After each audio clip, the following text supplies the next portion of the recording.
Hola, ¿qué tal? Muy buenas noches, apreciados hermanos y hermanas de la Iglesia de Integración Cristiana y todas las demás personas que puedan estar observando u escuchando este mensaje. Reciban un cordial saludo y dándole gracias a Dios y pidiéndole que todos se encuentren bien en unión de sus familias en todos los aspectos. Damos gracias a Él porque por su misericordia estamos aquí, hasta este momento hemos llegado y nos permite una vez más compartir un mensaje que en esta ocasión he titulado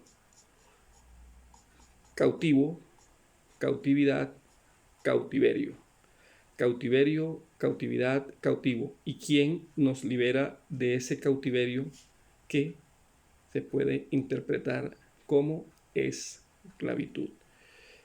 Vamos a entrar en las definiciones, como acostumbro, de las palabras inicialmente para ir a la que nos enseña la escritura. Pero antes de ello, vamos a colocar este momento en manos de Dios. Padre, gracias por esa misericordia tuya, gracias por tu bondad, gracias por el sacrificio que hiciste en la cruz del Calvario para darnos a nosotros salvación. Nunca permitas que cuando en mi caso se me permitan estos espacios, hable algo que no esté escrito en tu palabra. Yo te lo pido y te doy gracias por ello, Señor. Bendito y alabado seas. Inicio con la definición de cautiverio, que nos enseña una de ellas, que es la privación de libertad en manos de un enemigo. Otra nos enseña que es vida en la cárcel. Hay otra definición que nos dice que alude el cautiverio a la falta de libertad, que puede referirse a la reclusión, al encierro o al secuestro de una persona, que también es aplicable para los animales. Para los seres humanos, la idea de cautiverio o cautividad se puede interpretar que es la pérdida de la libertad por acción de un enemigo o de un secuestrador. Vamos a mirar en el Antiguo Testamento para el pueblo de Israel y al día de hoy, a nuestros tiempos actuales, que se puede considerar un enemigo nuestro o quien nos puede secuestrar. Miremos la definición de cautiverio. Cautiverio dice que es el hecho de que una persona se encuentre prisionera. Entonces, ¿en qué circunstancias, en qué condiciones? Puede ser como resultado de una guerra, prisionero de guerra. Ahora, desde el punto de vista del significado bíblico, la cautividad está íntimamente ligada a lo que se conoce como el término de esclavitud. Y para todos los efectos, en el Antiguo Testamento nosotros encontramos que el pueblo de Israel fue llevado cautivo y posteriormente regresó de ese cautiverio. Esos aspectos los encontramos en el libro de Esdras, en el capítulo 2. No los vamos a leer por razones de tiempo. Y también en el libro de Nehemías, en el capítulo 7, en el verso 6. Pero lo que sí me interesa que interpretemos es por qué motivos somos llegados cautivos. En lo que nos enseña la escritura del Antiguo Testamento. Dice el libro del profeta Isaías en el capítulo 5, en el verso 13. Por tanto, mi pueblo fue llevado cautivo porque no tuvo conocimiento. Esa es la parte que se conoce como la A de ese versículo. Por tanto, mi pueblo fue llevado cautivo porque no tuvo conocimiento. Y el profeta Oseas, en el verso 6 del capítulo 4, nos dice algo similar, pero no dice cautivo, sino destruido. Miremos qué dice. Mi pueblo fue destruido porque le faltó conocimiento, por cuanto desechaste el conocimiento. Aquí podemos interpretar que conocimiento hace referencia a lo que es intimidad con Dios. Conocimiento es intimidad. Cuando la palabra nos habla de conocer, es intimar. Entonces dice la escritura que el pueblo en ese entonces fue destruido porque no tuvo conocimiento, porque se apartó de los caminos de nuestro Señor, de Jehová de los ejércitos. ¿Y quién nos saca de ese cautiverio, de esa cautividad, a la luz de la palabra, en el Antiguo y en el Nuevo Testamento? Del Antiguo Testamento, ¿qué dice la Escritura? Salmo 14:7.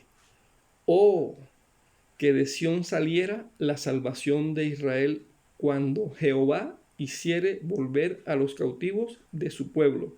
Se gozará Jacob y se alegrará Israel. ¿Quién nos hace volver de la cautividad? Jehová de los ejércitos. También lo podemos mirar en el Salmo 68, en el verso 6. ¿Qué dice la Escritura?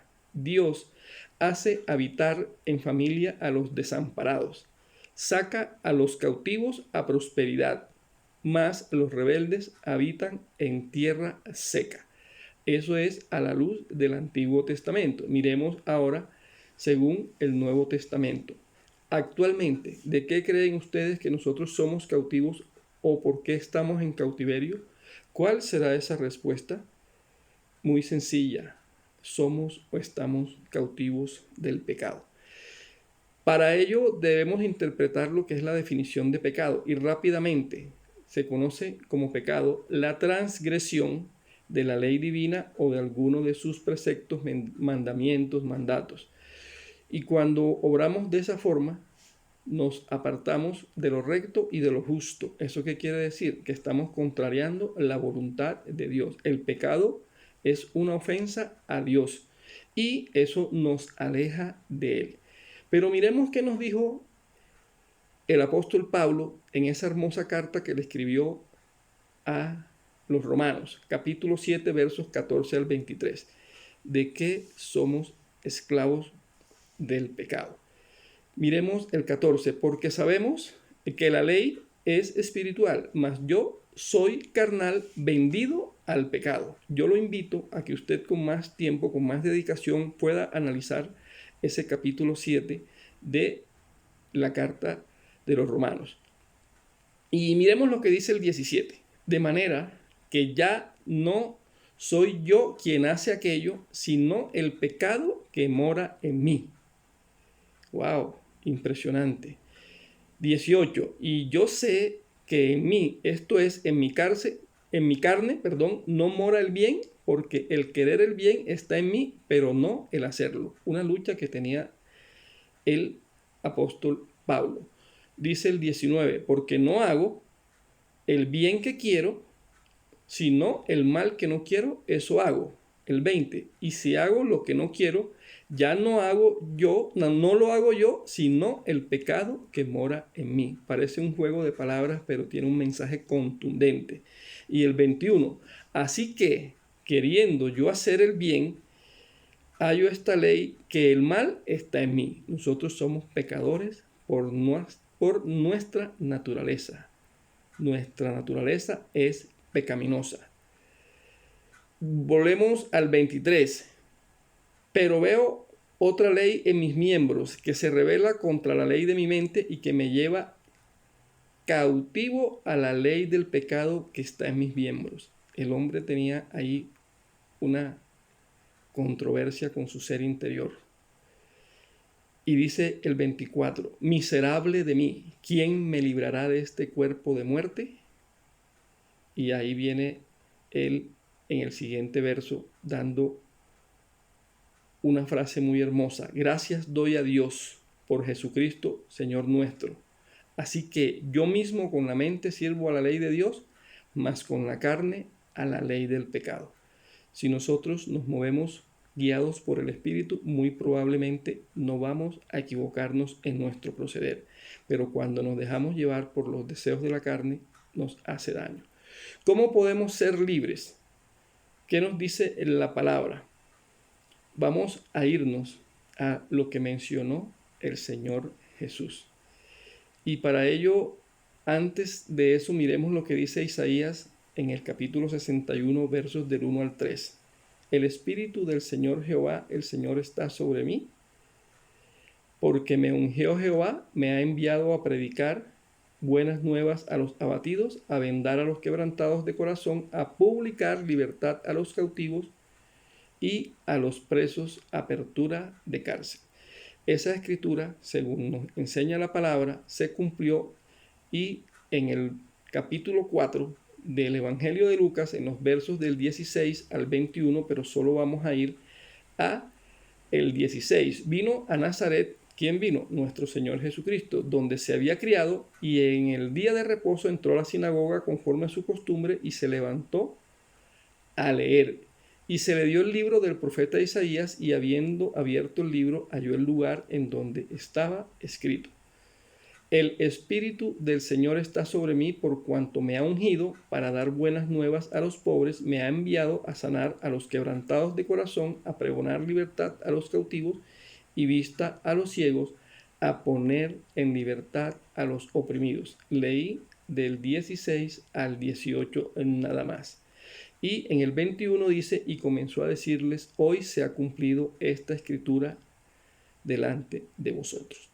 Hermano, hermana, somos pecadores. Tenemos que reconocernos. ¿Cómo alcanzamos misericordia? ¿Qué dice Proverbios 28:13? El que encubre sus pecados no prosperará, mas el que los confiesa y se aparta alcanzará misericordia. ¿Cómo lo podemos interpretar? Que es el perdón de Dios. Si nos apartamos del pecado, si lo confesamos, vamos a alcanzar esa misericordia que tanto necesitamos. Para finalizar, dos versos. Mateo 11:28. Dice la Escritura: venid a mí todos los que estáis trabajados y cargados, y yo os haré descansar. Hablaba el maestro. Yo le podría interpretar que cuando hablamos de los que estáis trabajados y cargados, y yo os haré descansar, podría decir también los que están cautivos, los que están ciegos, pero de ceguera espiritual, y también los oprimidos, los agobiados. Y también quiero hacer una aclaración, que decíamos ahorita en la definición de pecado, que es infringir o quebrantar las leyes, los preceptos, los mandamientos de Dios. Pero no solamente eso es pecado. Miremos qué nos enseña el apóstol Santiago. Capítulo 4, verso 17. Y al que sabe hacer lo bueno y no lo hace, le es pecado. Entonces, mi apreciado hermano, mi apreciada hermana, yo lo invito a que usted, cuando tenga la oportunidad, revise ese capítulo 7 de la epístola a los romanos y que reflexione sobre este último verso. El que sabe hacer lo bueno y no lo hace, le es contado como pecado. No dejemos de hacer el bien. Siempre procuremos ayudar a quien lo necesita, porque ese es nuestro deber. No seamos esclavos, no seamos cautivos del pecado. Dice la Escritura: resistid al diablo y él huirá de vosotros. Que tengan una excelente noche, que esa misericordia y gracia de Dios no se aparte de nosotros. Bendito y alabado seas, Padre. Gracias te damos en el nombre de tu amado Hijo, nuestro Señor Jesucristo. Amén. Amén. Amén.